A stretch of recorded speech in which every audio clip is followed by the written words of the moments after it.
Somewhere right now, someone is convinced they have to choose between keeping their job and starting a business. They think it has to be one or the other, a dramatic leap with no safety net, or staying exactly where they are forever, quietly resentful of a paycheck they can't seem to walk away from. That choice is almost entirely false, and most people never test that assumption before accepting it as fact. Before we get into it, a quick introduction for anyone new here. I'm Jasmine. I hold a degree in business strategy and transformation, and for the past 7 years, I've studied how everyday people build income outside their primary job, often starting with nothing more than a few weekend hours and a genuine willingness to test an idea before betting everything on it. Let's talk about why weekend-testable businesses work so well as a starting point, before we get into the specific list, because the logic matters as much as the examples themselves. The core advantage of starting something on weekends while still employed is that it removes the single biggest risk most first-time business owners face: running out of personal runway before the business has a chance to become viable. When your salary is still covering your mortgage or rent, your groceries, and your bills, a slow first few months isn't a crisis. It's simply data. You get to learn whether real demand exists for what you're offering, without the desperate financial pressure that causes so many first businesses to make panicked, short-term decisions. 10 businesses that genuinely work as weekend ventures, without requiring you to quit your day job first. Business 1, pressure washing. Driveways, decks, fences, and small commercial storefronts all need this periodically, and weekend availability actually lines up well with when most residential customers are home to let you access their property. A pressure washer and basic supplies represent a starting investment usually under $1,000, and a single Saturday can realistically produce 3 to 5 completed jobs once you've built even a small local reputation. Business 2, mobile car detailing. Similar logistics to pressure washing, low equipment cost, weekend-friendly customer availability, and the ability to service several vehicles in a single day, particularly if you build relationships with a few local used car dealerships willing to send you a batch of vehicles at once. Business 3, residential organizing services. Closets, garages, and pantries. Weekend availability aligns perfectly with when most homeowners are actually present and willing to work alongside you sorting through their belongings, and the barrier to entry is almost entirely your own organizational skill rather than expensive equipment. Business 4, small event bartending or serving.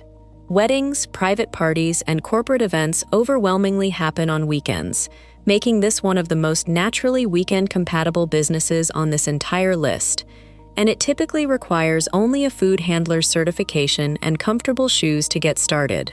Business 5, photography for real estate listings. Real estate agents need fresh listing photos taken quickly, and weekend availability actually works in your favor here, since many sellers prefer to have their homes photographed when they're not competing with a workday schedule for access. Business 6, tutoring or test prep instruction. Weekend sessions are often preferred by students and parents specifically because weekday afternoons are already packed with school, homework, and other activities, meaning your weekend availability isn't a limitation here, it's actually the preferred time slot. Business 7, farmers market vending. Whether you're selling baked goods, crafts, produce from a small garden, or another product entirely, farmers markets overwhelmingly run on Saturdays and Sundays, meaning this entire business model is inherently built around weekend operation from the ground up. Business 8, handyman services for small repairs. Many homeowners save minor repair projects specifically for the weekend because that's when they're home to identify what needs fixing and available to let a repair person into their house, making weekend availability a genuine competitive advantage rather than a constraint. Business 9, pet sitting and dog walking for weekend travelers. People who travel for weekend trips need coverage specifically during the exact window you're available to provide it, creating a naturally aligned business model where your available hours directly match peak customer demand. Business 10, wedding or event officiating, an increasingly popular option as more couples seek personalized ceremonies over traditional religious officiants, And since weddings overwhelmingly happen on Saturdays, this entire business model is, again, structurally built around exactly the hours you already have free. Notice something these 10 businesses all share. Every single one of them serves demand that's either concentrated on weekends specifically, like weddings and farmers markets, or demand where weekend availability genuinely works as well as, or better than, weekday availability, like pressure washing or home organizing. None of these require you to somehow serve customers during business hours you don't actually have available, which is precisely why they're realistic starting points for someone still working a full-time job elsewhere. Let's talk about how to actually approach testing one of these ideas without creating chaos in the rest of your life, because starting something on weekends still requires real structure, even if it doesn't require quitting anything. Step 1. Pick a single business from this list, or one with genuinely similar weekend-compatible logistics, rather than trying to test multiple ideas simultaneously, which usually just results in doing several things poorly instead of one thing well enough to actually evaluate it. Step 2. Commit to a fixed, sustainable number of weekend hours. Somewhere between 8 and 16 hours across a typical weekend tends to work well for testing an idea without immediately burning yourself out or damaging your primary job performance through exhaustion. Step 3. Set a specific testing window, something like 12 weeks, with a predetermined checkpoint at the end, where you honestly evaluate whether there's enough real demand and enough personal enjoyment in the work to justify continuing, expanding, or eventually transitioning away from your primary job. Step 4. Track your actual numbers from day 1, revenue, expenses, and hours worked, so that checkpoint evaluation is based on real data rather than a vague feeling about whether things are going well, which is a notoriously unreliable way to judge a business's actual trajectory. 3 mistakes people make when starting a weekend business while still employed. Mistake 1.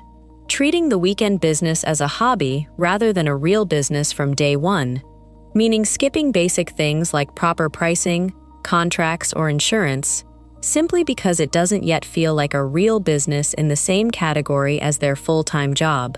That casual treatment often costs more in the long run than taking the time to set things up properly from the very beginning, even at a small scale. Mistake 2. Allowing the weekend business to gradually consume time and energy that should be protecting your performance at your primary job, creating unnecessary risk to the exact financial safety net that makes weekend testing valuable in the first place. The entire point of this approach is testing without jeopardizing your existing stability, and letting exhaustion damage your day job performance defeats that purpose entirely. Mistake 3. Waiting for the weekend business to feel completely risk-free before ever transitioning away from the primary job, when in reality, a well-tested weekend business with 12 solid weeks of consistent data behind it is already dramatically less risky than a business someone quits their job to start from a standing start with 0 prior testing whatsoever. Let me walk you through a story that illustrates this clearly, because watching the pattern unfold over real time makes it far more concrete than the abstract framework alone.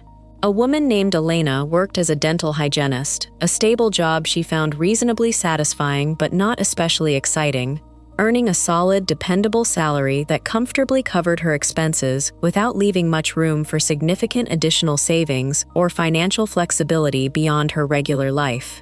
On a whim, encouraged by a friend who'd seen her naturally organized closets and pantry, Elena started offering weekend home organizing services, initially just to that one friend and 2 of the friend's coworkers, charging a modest hourly rate she honestly wasn't entirely confident anyone would actually pay. Her first month generated barely enough to cover the cost of labeling supplies and storage bins she'd purchased to do the work properly, and she nearly quit after that first slow month, assuming the lukewarm results meant there simply wasn't real demand for what she was offering. But she'd committed to her own 12-week testing window before evaluating honestly, and stuck with that commitment even through the discouraging first few weeks. By week 6, referrals from those first few satisfied clients had started generating new inquiries without any additional marketing effort on her part, purely through word of mouth among people who'd seen the transformed spaces and wanted something similar for their own homes. By her 12-week checkpoint, Elena had a consistent weekend calendar booked out 3 weeks in advance, generating roughly $1,800 a month in additional income on top of her dental hygienist salary, working exclusively on Saturdays and Sunday mornings, without any disruption whatsoever to her weekday job performance or her existing schedule. Over the following year, that number grew steadily as her reputation expanded through continued referrals, eventually reaching a point where her weekend organizing income alone nearly matched her full-time dental hygienist salary, all while she'd never once put her primary income at risk during the entire testing and growth process. 2 years after that initial hesitant first month, Elena made the transition to running her organizing business full-time, but by that point, it wasn't a leap of faith into the unknown at all. It was a transition backed by 2 full years of real revenue data, an established client base with genuine repeat business and consistent referrals, and complete confidence that sustainable demand actually existed for the service she'd built, because she'd already proven all of that conclusively on weekends alone, long before she ever had to risk her primary income to find out. If you're sitting where Elena was at the very beginning, curious about an idea but hesitant to risk your current financial stability to test it, here's the reframe I genuinely encourage you to take from this video. Starting something on weekends isn't a smaller, lesser, or somehow less legitimate version of starting a real business. For most people, it's actually the safest, smartest, lowest risk way to gather real evidence about whether an idea actually works, before making any larger commitment or sacrificing the financial stability your current job already provides you. If you made it this far, think about which of these 10 weekend business ideas, or a similar one that fits your own particular skills and interests, you might actually be able to test over the next 12 weekends without disrupting your current job at all. Tell me in the comments which one you'd genuinely consider starting. If this video gave you a lower risk path toward testing a business idea you've been sitting on, hit like so it reaches more people, and subscribe for more videos like this every week. I'm Jasmine, and I'll see you in the next one.